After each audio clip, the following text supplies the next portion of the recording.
Ini nanti kita akan membahas apa itu desain grafis, 8 jenis desain grafis, elemen yang dipakai untuk desain, prinsip dalam melakukan desain, serta software-software atau alat yang digunakan dalam mendesain.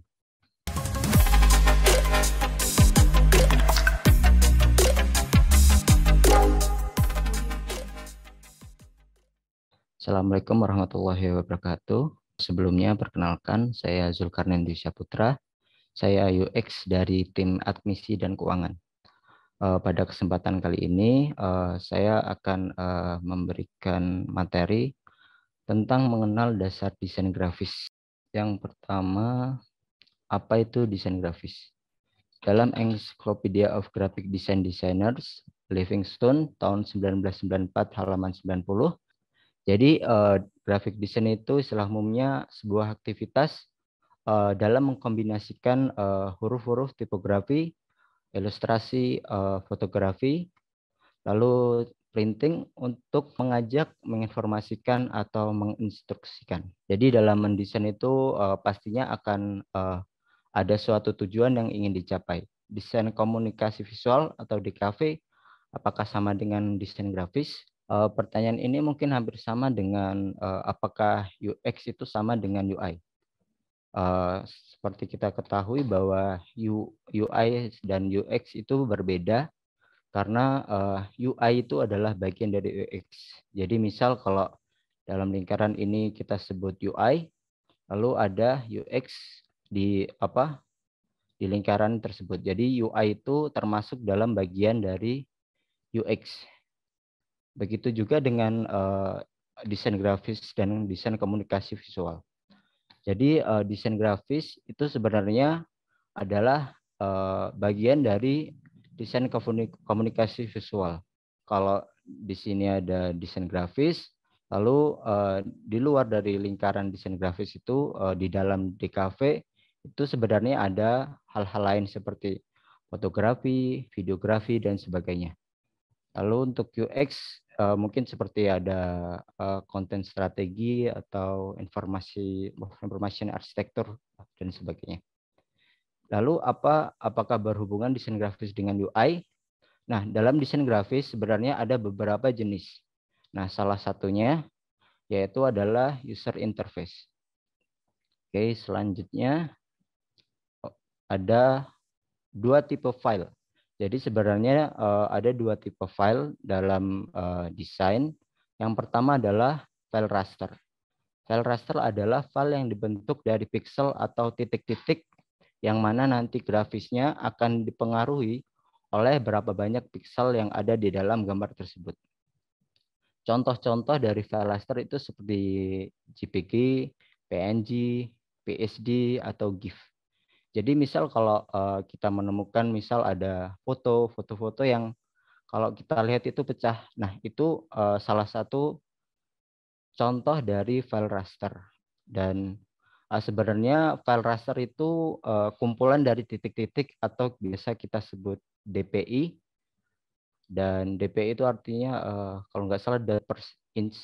Nah, itu jadi dari titik-titik itu akan berkumpul dan membentuk suatu pola yang pola itu adalah gambar itu sendiri. Jadi kalau semakin banyak titik-titik itu maka file akan semakin lebih jelas atau tidak pecah.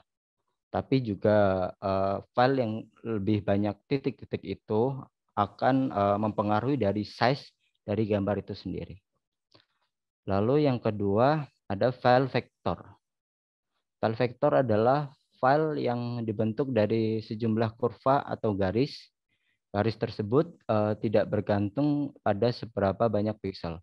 Contohnya adalah IPS, AI, SVG, dan PDF. Nah, untuk file vektor itu karena terbentuk dari sejumlah kurva atau garis, jadi tidak akan pecah jika kita zoom. Di dalam desain grafis itu ada beberapa macam fokus sesuai dengan produk yang dibuat. Yang pertama adalah visual identity. Visual identity itu lebih seperti standarisasi atau sebuah identitas dari suatu perusahaan atau suatu organisasi. Misal ini yang suka bola tahu klub ini terutama Liga Italia yaitu Internazionale Milano atau biasa disebut Inter Milan, beberapa bulan sebelumnya itu melakukan sebuah rebranding. Jadi melakukan suatu perubahan visual identity dari warna untuk warna yang lebih modern, lebih digital, lalu ada perubahan font, perubahan slogan dan sebagainya. Lalu ada user interface.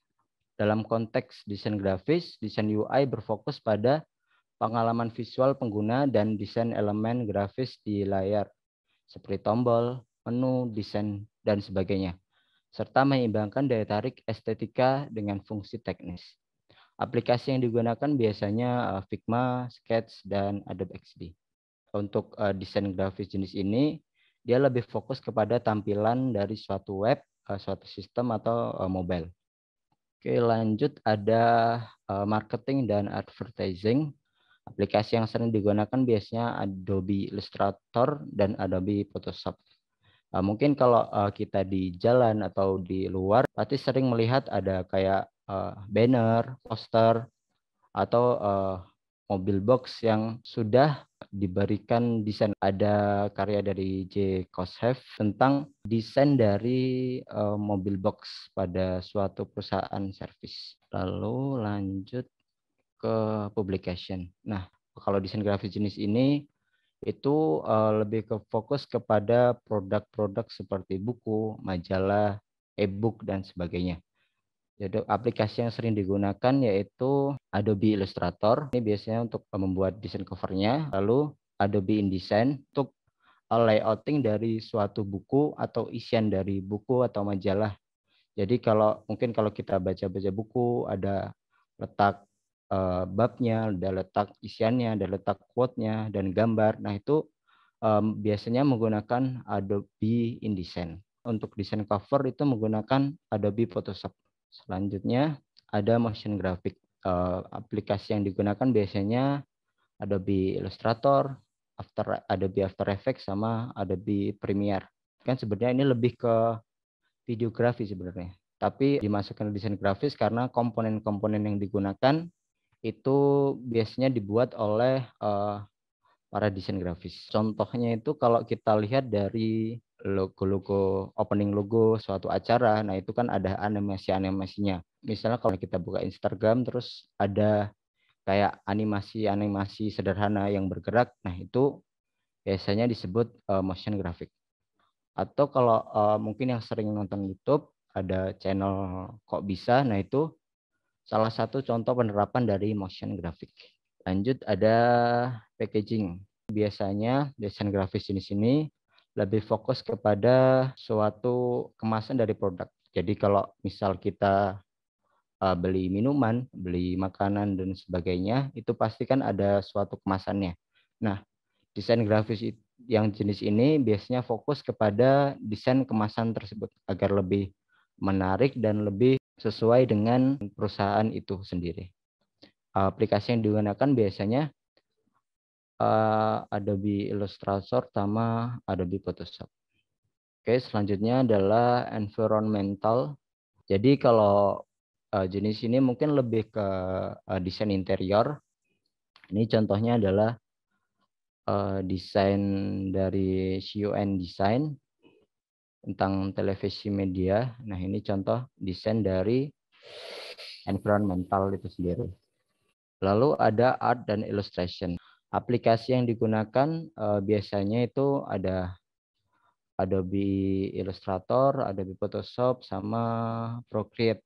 Nah, jadi desain grafis di sini mungkin kayak Illustrator, nah itu masuknya di sini. Selain Illustrator yang membuat kayak desain karakter, desain file-file vektor seperti itu masuk ke art dan illustration. Selain Illustrator, ada juga digital imaging. Digital imaging itu kayak manipulasi gambar, kayak editing foto, editing gambar dan sebagainya itu masuk ke sini. Ini contohnya karya yang pernah saya buat. Berusak saja buku ini. Untuk digital imagingnya itu karena temanya ini adalah rusak, jadi salah satu tema rusak itu kan dibakar. Nah, jadi kita membuat ibaratnya kayak bukunya itu terbakar dan bakarnya itu membentuk huruf atau membentuk judul dari buku ini sendiri. Seperti itu. Dan oke, selanjutnya ini adalah jenis-jenis dari desainer. Desainer itu dibagi jadi 3. Yang pertama adalah spesialis desainer, yang kedua generalis desainer, sama yang terakhir type desainer. Spesialis desainer itu dia fokus ke satu bidang, tapi dia lebih mendalami desain tersebut hingga dia menjadi lebih ahli di bidang tersebut. Lalu yang kedua ada generalis designer. Untuk generalis designer ini dia fokus ke banyak bidang jenis atau jenis dari desain itu sendiri. Ilustrasi bisa, UI bisa, lalu publikasi bisa. Nah, itu masuk ke dalam generalis designer. Tapi untuk generalis designer itu dia kurang mendalami dari satu jenis itu. Lalu yang terakhir type designer. Nah, type designer ini adalah kombinasi dari generalis designer dan specialist designer. Dia ahli dalam satu bidang jenis desain, tapi dia juga bisa jenis desain yang lainnya. Jadi misal dia ahli dalam UI, tapi dia juga bisa ilustrasi, dia juga bisa motion graphic dan sebagainya. Jadi desainer itu adalah sebenarnya kombinasi dari spesialis desainer sama generalis desainer. Selanjutnya 6 elemen dalam desain. Yang pertama ada line. Line itu atau garis tanda apapun yang menghubungkan satu titik dengan titik yang lain. Garis dapat digunakan untuk mengatur layout, mengarahkan pembaca, ataupun membawa emosi pembaca. Kayak line itu kan ada beberapa jenis, ada yang solid line, ada dot line, dan ada line yang lain. Nah, itu contoh sederhananya kalau kita di BSI, kan kalau kita desain, misal di tabel tuh. Kalau desain tabel kan ada data 1, ada data 2, ada data 3. Nah, itu kan biasanya dipisahkan oleh garis. Nah, garis itu sendiri walaupun terlihat sederhana, tapi itu dapat membantu user dalam membaca data. Misal kalau nggak ada garisnya, mungkin nanti user akan membaca dari atas ke bawah. Nah, karena dengan ada garis itu jadi bermaksud sebagai pemisah. Jadi user dapat membaca dari ke samping, jadi dari per kolomnya seperti itu.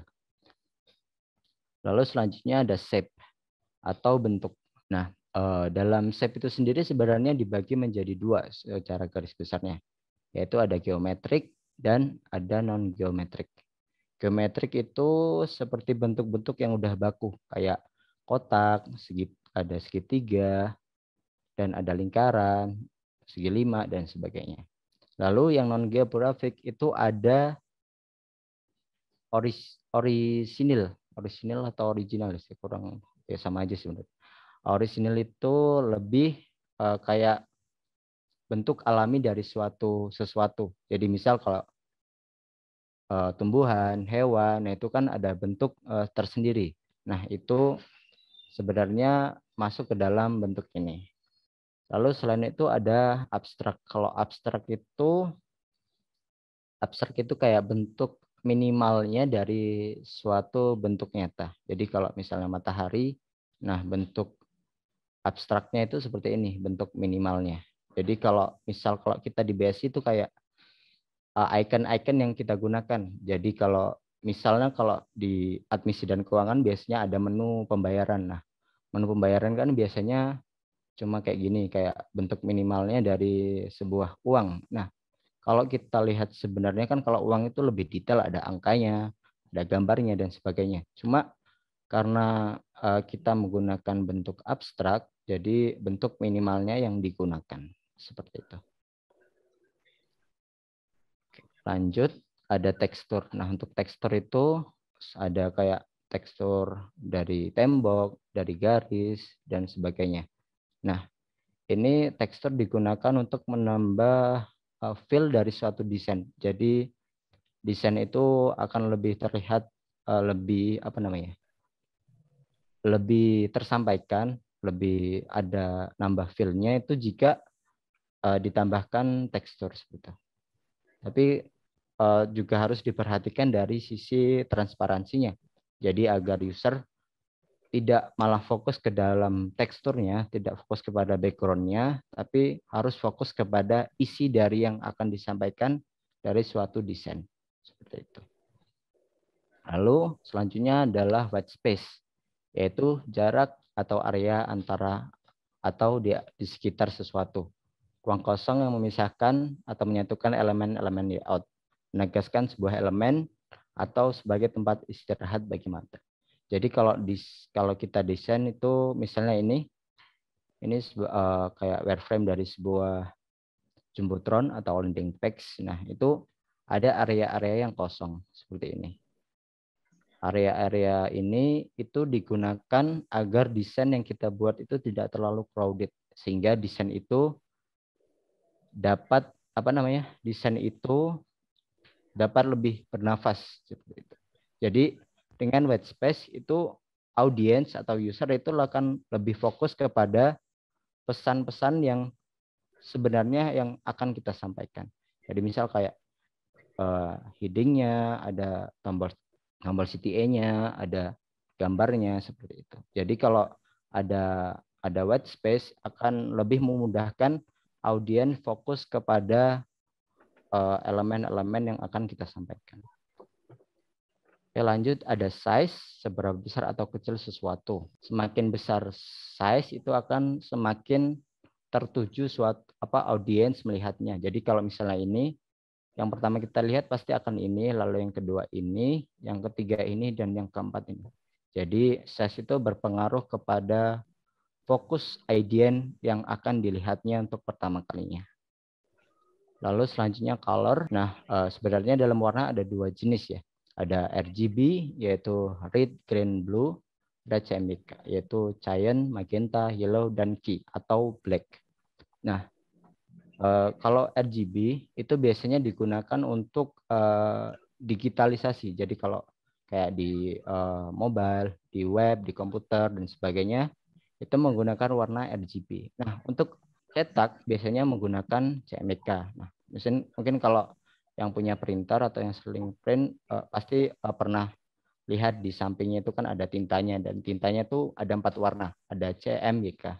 Nah, sebenarnya ini itu adalah kombinasi dari angka-angka. Misal kalau CMYK itu adalah angka 0 sampai 100. Masing-masing jadi ada cyan, magenta, yellow, sama key. Nah, misal kalau kita mau warna merah, itu adalah sebenarnya kombinasi dari magenta dan yellow seperti itu. Nah, jadi kalau di BASIS sendiri mungkin kita lebih mengenal namanya hex ya, yaitu kode-kode. Misal kalau misalnya warna putih itu kan FF kan ya. Nah, itu sebenarnya nama lain dari RGB. Jadi kalau RGB mungkin kalau nggak salah itu kalau putih itu 250, 250, 250. Nah, itu sebenarnya agar lebih memudahkan untuk developer dalam mengaplikasikan warna pada suatu komponen.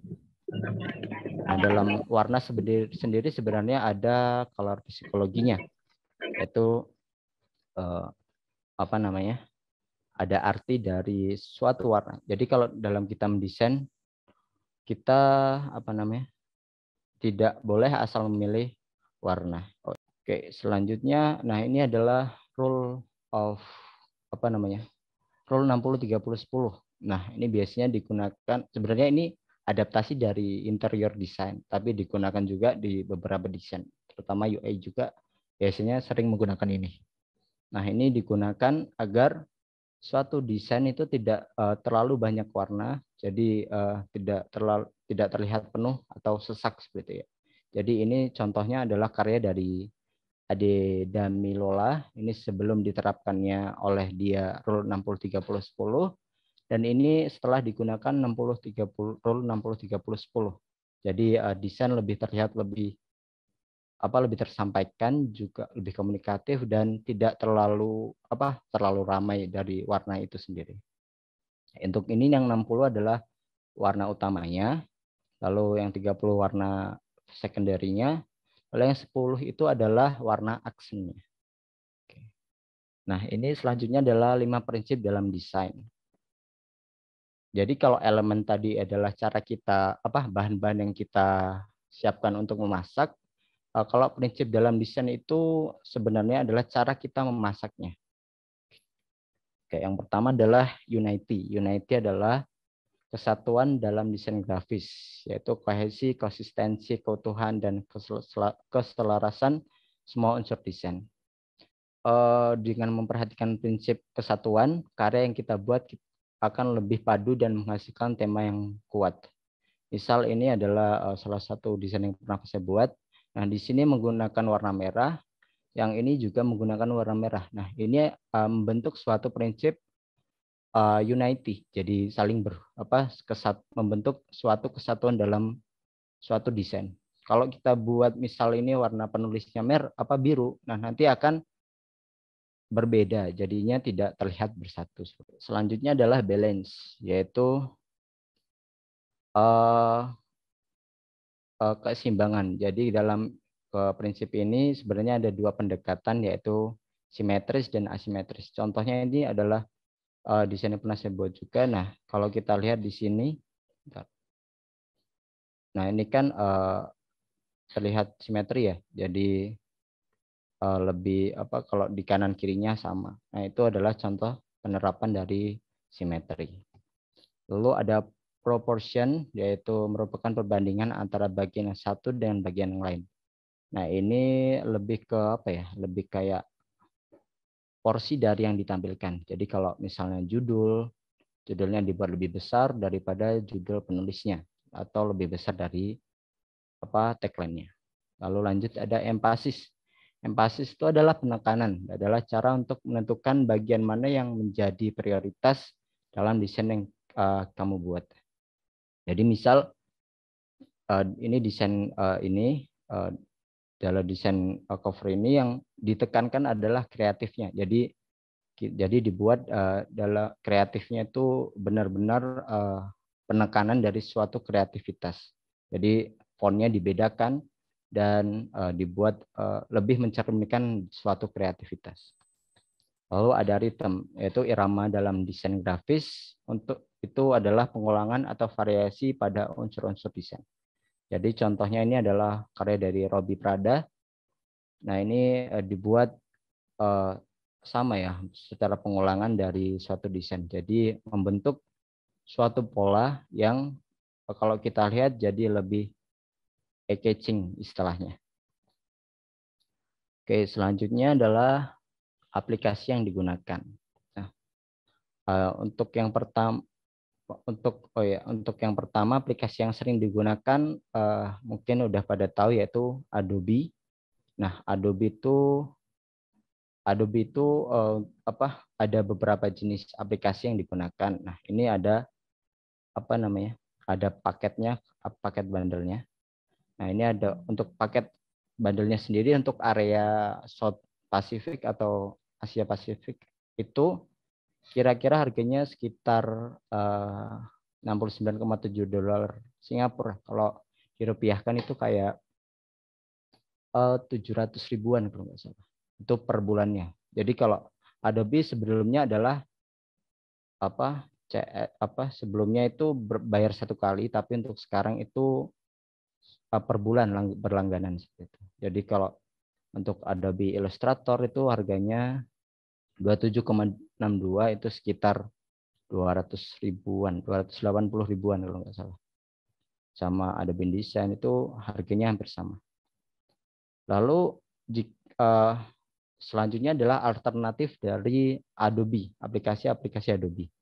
Nah, di sini ada mungkin yang paling sering digunakan untuk alternatif dari Adobe adalah Affinity Designer, Affinity Publisher sama Foto. Ini alternatif dari Adobe Illustrator, ini Adobe InDesign, sama ini ada Adobe Photoshop. Kalau harganya kira-kira itu, kalau ini lebih murah, jadi lebih sekali beli. Kalau untuk Adobe kan berlangganan tiap bulan. Kalau ini sekali beli udah langsung bisa pakai selamanya. Itu kira-kira 54,99 dolar itu kira-kira 780-an kalau nggak salah. Oh ya, untuk yang open source yaitu yang gratis itu mungkin lebih terkenal karena juga bisa dipakai di Linux. Ada Inkscape itu alternatif dari Adobe Illustrator, lalu ada GIMP itu alternatif dari Photoshop. Kalau teman-teman nggak mau install, mungkin ini alternatif yang lebih mudah. Nah, ini kalau ini nggak perlu install, jadi cukup di browser udah bisa. Kayak Canva, mungkin Canva itu lebih ke kalau yang suka di feed Instagram kayak gitu, lebih biasanya desainnya pakai Canva. Lalu Photopea itu alternatif dari Photoshop. Oke, selanjutnya adalah Figma. Nah, Figma ini yang kita gunakan di BSI. Jadi sebenarnya Figma itu gratis, cuma diberi batasan. Jadi kalau Figma itu kalau yang versi gratis itu hanya dapat satu project 3 file dan masing-masing file itu hanya boleh 3 page. Yang paling saya suka dari Figma itu adalah fitur auto layout-nya. Jadi kalau kita buat seperti ini itu otomatis tersusun dengan baik. Lalu ada Sketch, lalu Adobe XD. Sebenarnya Adobe XD sebelumnya itu gratis, cuma setelah saya lihat di webnya itu ternyata sekarang udah berbayar. Jadi kalau berbayar itu kira-kira 120 ribuan. Oke, itu mungkin yang bisa saya sampaikan. Kalau ada salah kata dalam penyampaian saya mohon maaf.